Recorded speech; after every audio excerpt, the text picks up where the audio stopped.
Imagine paying more for a burger than you would at most fast food places. No flashy ads pulling you in. No celebrity endorsements. No secret sauce marketing tricks. And yet, the line is still out the door. People are waiting happily, almost like it is part of the experience. Sounds strange, right? But that is exactly the story of Five Guys. And what happened next was shocking because this wasn't supposed to work. Let me take you back to the beginning. 1986 in Arlington, Virginia. A family decision that would quietly shape one of the most successful burger chains in the world. The Merle family had a choice. Save money for their kids' college or open a burger joint. And honestly, that sounds like one of those risky decisions you hear about in hindsight and think, that could have gone very wrong. But they chose burgers, simple burgers, no gimmicks, no shortcuts, just fresh ingredients and a commitment to doing things their way. And here's the interesting part. From the very beginning, they refused to freeze their beef. They cut potatoes by hand every day. They cooked everything fresh, even when it was slower, even when it cost more. They were not trying to compete with giants like McDonald's or Burger King. They were building something different, something almost stubbornly traditional. At first, it was just a local favorite, nothing flashy, just word of mouth, people telling their friends, you have to try this place. And slowly that buzz grew. One store became 2, then 5, then more. And before long, Five Guys had built a cult following, not because they advertised, but because people genuinely loved the food. This was their first rise, and it was powerful in a very quiet way. No massive campaigns, no viral stunts, just consistent quality and a simple promise. Good burgers, cooked fresh, made your way. And that simplicity became their identity. But things didn't stay that way. As demand grew, the pressure started to build, expanding. A restaurant business is not easy, especially when your whole brand depends on quality and consistency. The more locations you open, the harder it becomes to control everything.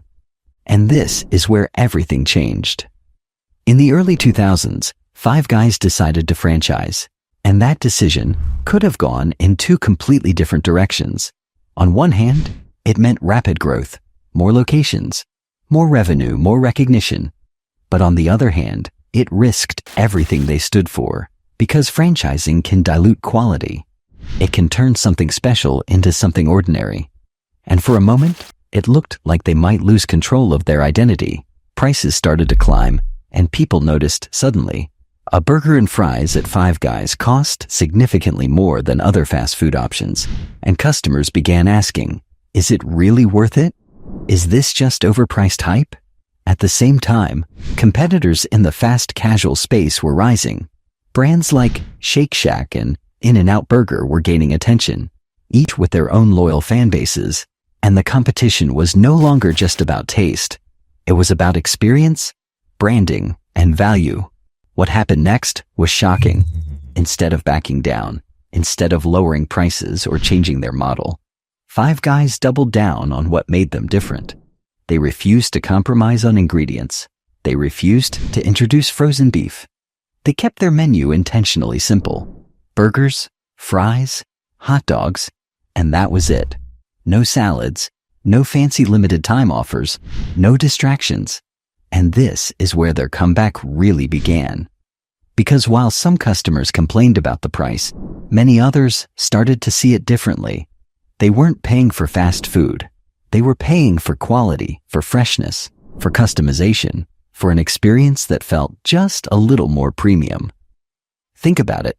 When you walk into a Five Guys, you see sacks of potatoes, you see the kitchen, you see your food being made. There is a sense of transparency that you do not usually get in fast food, and that builds trust. And then there is the customization. You can add as many toppings as you want. No extra charge. Grilled onions, mushrooms, jalapenos, whatever you like. And suddenly, your burger feels personal, like it was made just for you.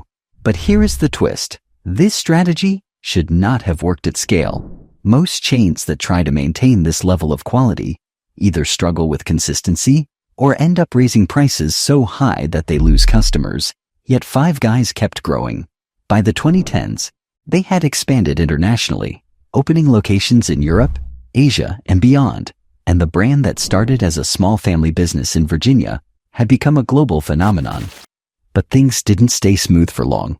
As they expanded, new challenges emerged: rising costs, supply chain pressures, and increasing competition from both fast food giants and trendy fast casual brands. And again, the question came back: can Five Guys survive without changing what made them successful? This is where another major turning point happened. The fast food industry began shifting towards convenience and technology. Mobile apps, delivery services, automation, and many brands rushed to adapt, cutting costs, streamlining operations, sometimes at the expense of quality. Five Guys took a different path. They were slower to adopt some of these trends, and some critics saw that as a weakness. They were not as aggressive with digital innovation. They did not chase every new trend, and for a moment, it looked like they might fall behind. But then, something interesting happened. Consumers started to value authenticity more than ever. In a world of highly processed food and automated experiences, the idea of a fresh, made-to-order burger started to feel special again, and Five Guys was already built for that. This is where everything changed again. Instead of trying to compete on speed or price, they leaned even further into their identity. They focused on what they did best: quality, simplicity, and consistency. And it worked. Today, Five Guys is one of the most recognizable burger brands in the world, known for its no-nonsense approach, its generous portions, and yes, its higher prices. But here's the real question: why are people still willing to pay more? Is it just the food? Or is it something deeper? Maybe it is the story, the idea that this is still a family-driven brand that chose passion over practicality. Maybe it is the experience, the open kitchen, the smell of fresh fries, the feeling that your burger is made just for you. Or maybe it is something even simpler: trust. Because when you walk into a Five Guys, you know exactly what you are going to get. No surprises, no shortcuts, just a good burger every single time. And in a world where so many brands are constantly changing, chasing trends, cutting corners, that kind of consistency is rare. But things didn't stay perfect. In recent years, there has been growing criticism about pricing, with some customers feeling that Five Guys has become too expensive, especially in certain markets. And that raises an important question: how far can they push this premium positioning before it starts to backfire? Because at the end of the day, even the most loyal customers have limits. And this is where the future becomes uncertain. Can Five Guys continue to grow without compromising its identity? Can it maintain its quality while adapting to a rapidly changing industry? Can it justify its prices in a world where consumers are becoming more price sensitive? Or will it eventually have to make the same compromises that so many other chains have made? There is no easy answer, but if there is one thing we can learn from their story, it is this: success does not always come from following the rules. Sometimes it comes from breaking them, from doing things the hard way, from refusing to compromise, even when it would be easier. Five Guys chose quality over convenience, simplicity over complexity, and authenticity over trends. And somehow, against all odds, that worked. But the real story is not over yet, because every brand reaches a point where it has to decide: stay true to its roots or evolve to survive. And for Five Guys, that decision is still unfolding. So what do you think? Is Five Guys worth the price? Or is it just clever branding? And where do you see the brand going in the future? Let me know your thoughts in the comments.